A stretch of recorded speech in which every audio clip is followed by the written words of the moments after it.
Hello guys, and welcome to another tutorial video by rlfaxchat. Today we're going to be covering defence. As we can see, we like to break his defence down into 5 channels, so that's 1 channel for each defender. So what we can see in the video is blues are attacking this way and the orange are your defence. Once we are in this position, the idea is that we don't switch around our defence. We try to stay in our channels, so we don't want to be doing this, which is chasing our men, because we'll get stuck on each other. What we want to try and do is, when they switch, hold his line and pass the man over to the next one and pick up their man who's crossed. So if 2 had just gone back to 2, 1's come all the way to the middle, still number 3's man, same winger comes in, 1 goes all the way around, the defence doesn't have to move.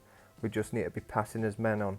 So all that means is communicating and keeping track of who your man is and communicating that to your teammates for switching players, so we can get in our best chair position to stop them.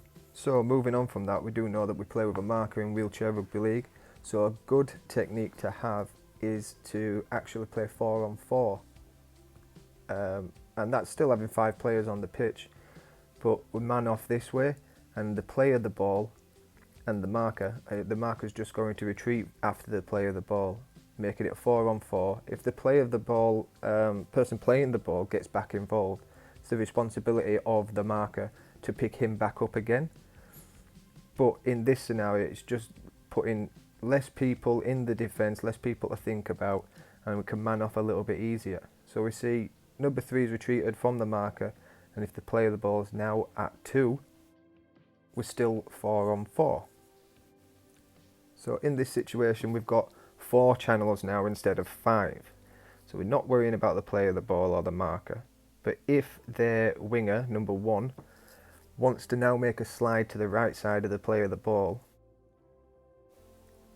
it's the job of our winger, number 1, to follow him. It's the only situation where he passes. So don't think of it as switching positions, think of it as it's 4-on-4, so he's just got to stay with him. Imagine that 2 is invisible. So following the same rules from the first part of this video, playing 4-on-4, it still stands that if 4 and 3 there are crossing, our defence should not be moving. We don't need to be chasing them there. It's only if they're going round the play of the ball that your man follows, because that play of the ball doesn't exist. So moving on, we're just going to show you with a 3-on-3, but in a scenario with a marker, it is, possible to chase. If somebody is close enough to you, you can chase, but you need to make sure that you can get chair position, because you're going to be leaving that marker, that play of the ball, wide open to go through to on that right side, and you're going to have to be switching your defence and scrambling.